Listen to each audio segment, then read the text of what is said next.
Ito yung sawa mga kalagalag nung December 15, madaling araw. Ito yung na-rescue ko doon sa pampasaherong jeep na naki-joyride at yun nga yung mga pasero ay nabulabog doon pati yung driver. Bukas ito ay aking i-release sa Mount Mayon. Gusto ko lang i-update sa inyo para alam ng karamihan kasi merong nag-comment doon na isang tagapanood natin. Ano ba yan? Rescue o adobo?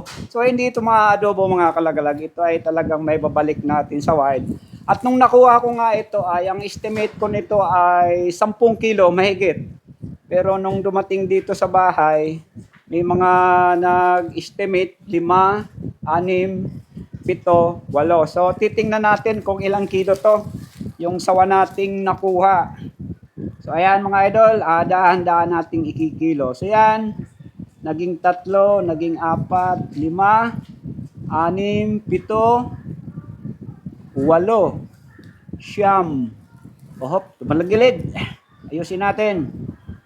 Siyam. Hop. Yan, hindi ko na anuhin. Yan. Hindi natin maano. At yung sawa gumagalaw. Hop. Ilan ba? 9. Mahigit 9.5. So yan, binibitawang kunti-unti. Yun, maghihigit 9 na kilo mga idol. 9 ilan ba to? Mahigit 1.5, no? 9 at kalahating kilo, mahigit. So yun, hindi nagkamali tayo ng estimate, hindi umabot ng 10. At papakita ko sa inyo mga idol kung ano ba kalakihan tong sawa natin. Yan.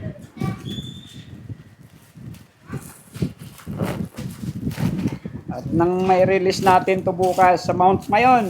So ito mga idol, tulog. Ayan. Natutulog yung sawa.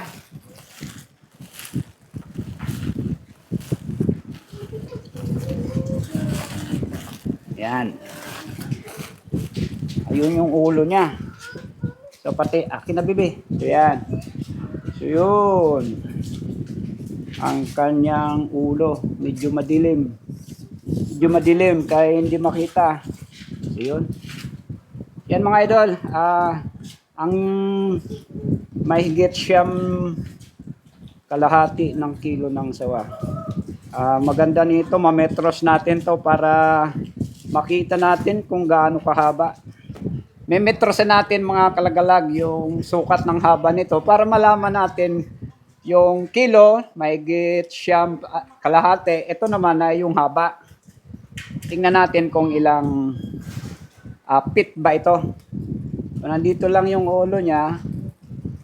Ayan. Sa sawa mga kalagalag, lagi lang ulo ang hawakan natin.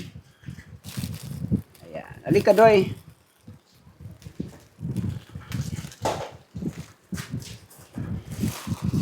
So ito yung ulo niya mga idol, oh. Malaki na. So, yung katawan, hawakan mo dyan, Paul. Yan. Yung buntot. Halika, doy. Metrosin mo, doy. Sige. Mahigit, ata to eh. Sige, dyan sa ulo. Binatin mo. Nakapaluktot pa to, oh. Binat. Yan. Malakas. Ilang feet ba dyan?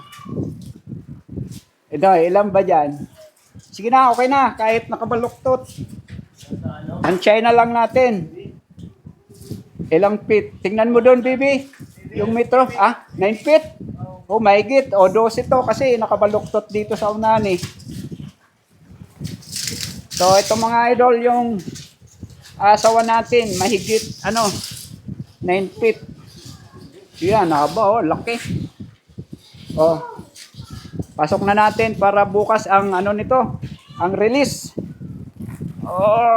Laki ang bigat. Huwag ka dyan sa ko. Doy, hawakan mo doy dito. Dito, yan. Ang laki talaga, ang lakas. Bumalik. Nag-wrestling na sa akin. Ya. Sige, pasok ko dyan. Yan. Up, bitaw, bitaw, bitaw. Bitaw na. Bitaw. Ayaw na ako bitawan. Up. Up, up, up. 1, 2, 3. Ayan na. Abangan nyo na lang bukas mga idol yung release natin. Aakyat tayo sa 5 kilometer danger zone. Mahigit 12 ano? 12 feet. So babalik siya sa wild. Kinuha lang natin yung sukat at bigat kasi ito na yung pinakamalaking sawang nahuli ko o nahawakan.